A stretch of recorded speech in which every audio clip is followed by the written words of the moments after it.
시청자 여러분 안녕하십니까? BOA 뉴스투데이 시작합니다.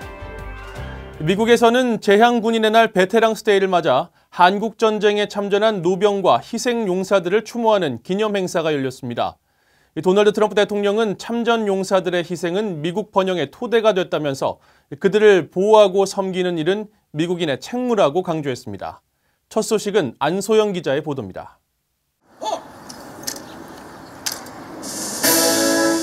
한국전쟁에 참전했던 노병과 가족 50여 명이 자리했습니다. 11일 재향군인의 날을 맞아 한국전 참전용사와 당시 희생자들을 기리는 추모 행사에 참석한 노병들.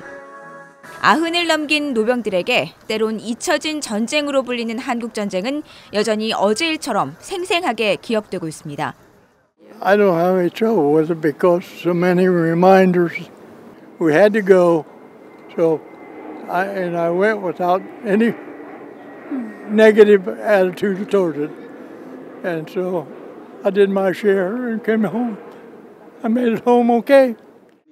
한국전 참전용사협회장은 자유는 거저 얻는 공짜가 아니라며 한국을 지켜낸 참전용사들의 헌신을 되새길 때라고 강조했습니다. Let America know who you are and what you did for freedom. I'd like to say it's time that we renewed the veterans' pride. 주한미군 출신 아버지를 둔 11살 소녀는 손수 감사 카드를 만들어 노병들에게 건넸습니다. 6년째 이곳을 찾은 소녀는 자유를 지켜준 용사들에게 감사 말씀을 전하자 노병들을 감격했습니다. And I want them to cherish cards and feel thanks and to give from the youngest generation to the greatest generation. And I will continue doing that. 참석자들은 자유 수호를 위해 몸바친 그들의 숭고한 희생은 영원히 기억될 것이라고 강조했습니다.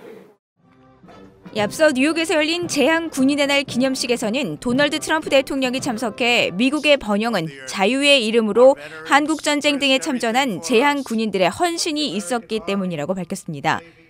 Every veteran here today and all across our land, you are America's greatest living heroes, and we will cherish you now, always, and forever. 그러면서 모든 것을 희생한 참전 용사들을 섬기고 보호하는 것이 미국인의 책무라고 강조했습니다. BOA 뉴스 안소영입니다. 미국의 재향군인의 날을 맞아 미국 상원에 한국전쟁 등 참전 미군 용사의 유해 신원 확인 작업을 추가 지원하는 내용의 법안이 상정됐습니다. 미국 공화당의 마이크 크라포 의원과 민주당의 진 샤인 의원이 지난 6일 발의한 영웅들을 집으로 데려오는 법안이라는 이름의 이 법안은 국립문서기록관리청에 실종용사 기록수집소를 신설해 관련 기록을 통합관리하고 모든 연방부처는 관련 기록을 이 기관에 전송하도록 했습니다. 이와 별도로 하원에서는 공화당의 스티브 린치 의원이 지난 8일 연방정부 폐쇄 시 유해 발굴 작업에 지장이 없도록 하는 법안을 상정했습니다. 아프리카 세네갈에서 북한 노동자들이 UN 안보리 결의를 위반하면서 불법 외화벌이를 하고 있다는 소식 최근 전해드렸는데 이번에는 30명의 북한 의사들의 활동이 포착됐습니다. 자원봉사 형식으로 세네갈에 입국했다고 하는데 외화벌이에 나섰을 가능성을 배제할 수 없다는 지적이 나왔습니다. 함지하 기자가 취재했습니다. 지난 9일 게시된 세네갈의 한 인터넷 기사에 아시아계로 보이는 의료진 여러 명의 사진이 실려 있습니다. 이들은 소아와 심장, 산부인과, 치과 등으로 구성된 코리아 출신 의사 30명으로 세네갈의 티바운이란 도시에서 의료 활동을 벌였습니다. BOA 취재 결과 이들의 국적은 북한으로 지난 8월 세네갈에 단체로 입국한 뒤 별다른 활동을 하지 않다가 약 3개월 만에 지역 언론에 등장한 겁니다. 현지 소식통에 따르면 이들 북한 의료진들은 현재 자원봉사자 자격으로 세네갈에 머물고 있지만 이들은 외화벌이를 목적으로 입국했고 현재 상업적인 의료 활동에 나설 준비를 하고 있다고 전했습니다. 유엔 안보리 등에서 활동했던 제재 전문가는 11일 BOA에 보낸 이메일 답변을 통해 이들의 활동이 제재기관에 연루되지 않았다면 자원봉사 형태의 지원 활동은 제재 대상이 아니지만 의료비 등의 거래가 있다면 제재 위반이라고 지적했습니다. 북한은 과거 의사가 부족한 우간다와 네팔 등의 국가에 의료진을 파견하며 외화를 벌었었습니다. 이런 가운데 최근 네팔에서는 의료시설을 운영하던 북한 의사들이 잠적했다는 현지 언론 보도가 나왔습니다. 네팔 정부는 10월 말까지 북한 병원을 비롯해 북한의 사업체를 정리하고 북한 노동자들의 귀국을 통보했지만 이 병원은 문을 닫은 뒤 의료진 등의 소재는 파악되지 않는 것으로 전해졌습니다.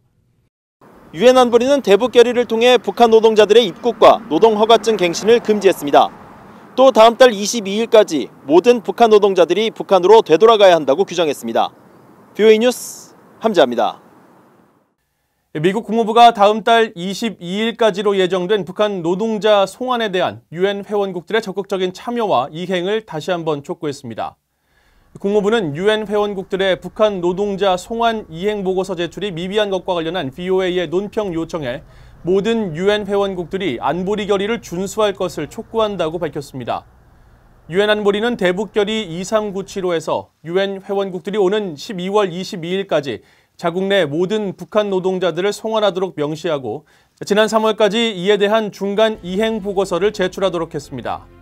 국무부는 지난해 7월 재무부, 국토안보부 등과 함께 북한 노동자가 파견된 나라로 러시아와 중국, 콩고, 쿠웨이트 등 29개국을 지목했지만 이 가운데 절반 이상이 아직 중간 이행 보고서를 제출하지 않고 있습니다. 현재 193개의 유엔 회원국 가운데 중간 이행 보고서를 제출한 나라는 42개 나라로 유엔 주재 스웨덴 대표부는 지난달 말 제출한 중간 이행 보고서에서 10월 현재 자국 내 북한 국적 거주자와 송환 대상인 북한 노동자가 없다고 밝혔습니다. 유럽연합 집행위원회는 11일 갱신한 유럽연합 통합금융제재 명단에 개인 137명과 기관과 기업 84곳이 유럽연합의 대북제재 명단에 올라 있다고 밝혔습니다. 이 같은 수치는 3년 전인 2016년 12월과 비교해 제재 대상 개인은 3.6배, 기관과 기업은 2배 이상 증가한 것으로 당시 38명이었던 제재 대상 개인은 137명으로 3.6배 늘었고 39곳이던 기관과 기업은 84개로 2.1배 증가했습니다.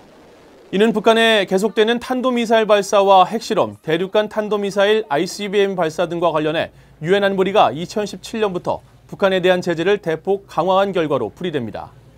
유럽연합은 지난 2006년 북한의 1차 핵실험을 계기로 유엔 안보리 차원의 대북 제재를 적극적으로 이행하고 있으며 북한의 2차 핵실험 직후인 2009년 7월 이후 안보리 대북 제재를 보완하고 강화하는 차원에서 자체적인 대북 제재 조치도 취하고 있습니다. 이상으로 VOA 뉴스투데이를 마칩니다. 시청해주신 여러분 고맙습니다.